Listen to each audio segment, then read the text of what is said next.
सुंदर स्त्री से विवाह। बेटा, तेरा विवाह एक अत्यंत ही सुंदर स्त्री से होगा। गांव में आए एक प्रसिद्ध महात्मा ने यह बात एक युवक को देखकर कही। उनकी बात उस युवक के मन में ऐसे बसी जैसे पत्थर पर लिखी हो। युवक ने विवाह के समय बिना तस्वीर देखे विवाह कर लिया, परंतु जब युवक ने अपनी पत्नी को देखा तब लगभग 27 साल का था, जब एक पहुंचे हुए महात्मा जी हमारे गांव आए। महात्मा जी की ख्याति थी, इसलिए पूरा गांव वहां उपस्थित था अपने कष्टों के निवारण के लिए। उनके चेहरे पर एक अद्भुत शांति थी और उनकी आंखों में एक अपनापन, मानो बरसों से जानता हूँ। जब सब लोग उनसे आशीर्वाद ले रहे थे, मैं भी उनके पास पहुंचा। मुस्कुराते हुए उन्होंने मेरी ओर देखा। मैं बस उनका आशीर्वाद लेने के उद्देश्य से उनके समीप गया था, लेकिन ऐसा कुछ हुआ जो मैंने सोचा भी नहीं था। उन्होंने मुझे आशीर्वाद दिया और बोले, बेटा, तुम बहुत भाग्यशाली हो। तुम्हारा विवाह एक अत्यंत सुंदर स्त्री से होना तय है। उनकी आवाज़ में इतना विश्वास था कि मैंने बिना सोचे मान लिया। कुछ महीनों बाद माँ ने शादी की बात चलाई। उन्होंने लड़की के परिवार में बताया और रिश्ता पक्का कर दिया। उन्होंने तस्वीर दिखाने की कोशिश भी की, मगर मुझे महात्मा जी की बात याद आ गई, बहुत सुंदर स्त्री से विवाह होगा, तो मैंने बिना देखे ही हाँ कह दी। शादी बड़े धूमधाम से हुई। रिश्तेदार, बारात, ढोल, नगाड़े, सब कुछ वैसा ही जैसा हर नौजवान सोचता है।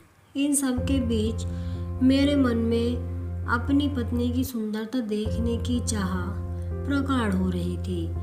अंततः वो समय आ ही गया जब मेरा इंतजार खत्म होना था।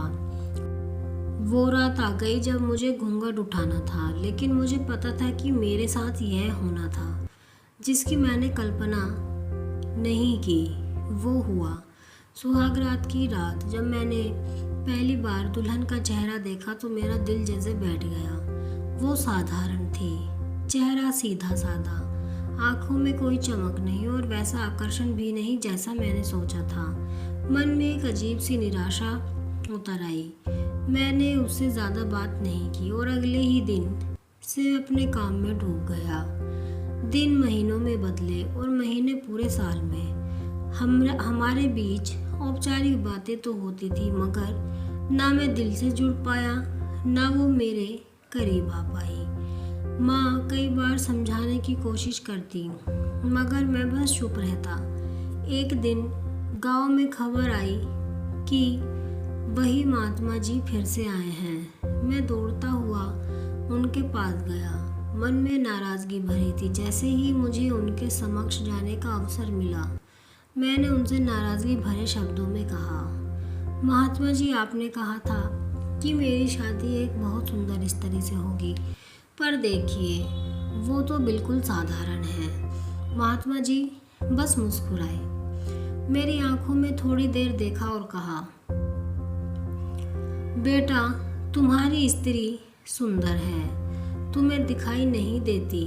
जाओ, घर जाओ। सुंदरता क्या होती है यह तुम्हें पता ही नहीं। अपने घर जाओ और देखो। उनकी यह बात सुनकर मैं और भी उलझ गया और जब घर लौटा तो पहली बार मैंने सच में उसे देखने की कोशिश की। सिर्फ चेहरे को नहीं, उसके व्यवहार को, उसकी बातों को और उसके कामों को मैंने देखा। वो सुबह सबसे पहले उठती थी और मेरे और माँ के लिए चाय बनाती है। माँ बीमार पड़ जाए तो रात भर उनके पास बैठी रहती है। मेरी पसंद का खाना बिना पूछे ही बना देती है। घर के हर छोटे बड़े काम में वो चुपचाप लगी रहती है, बिना किसी शिकायत, बिना किसी अहंकार के। मैंने महसूस किया कि उसकी हंसी में सच्चाई है, उसकी आंखों में अपनापन है और उसके मन में एक गहरी करुणा है। धीरे धीरे मेरी नाराज़गी पिघलने लगी। अब जब वो मेरे सामने बैठती तो मुझे उसका चेहरा अलग ही दिखने लगा, जैसे भीतर से कोई रोशनी झलक रही हो। तब मुझे समझ आया, महात्मा जी का मतलब रूप की सुंदरता नहीं बल्कि मन और आचरण की सुंदरता से था। आज कई साल बाद मैं यह बात पूरे विश्वास से कह सकता हूँ। चेहरा समय के साथ बदल सकता है और पर हृदय की सुंदरता उम्र के साथ और भी निखरती है। आप कमेंट में ज़रूर बताएं कि आपको ये कहानी कैसी लगी है। अगर आपको कहानी पसंद आई हो तो वीडियो को लाइक करें, शेयर करें और चैनल को सब्सक्राइब करें ऐसी ही कहानियों के लिए।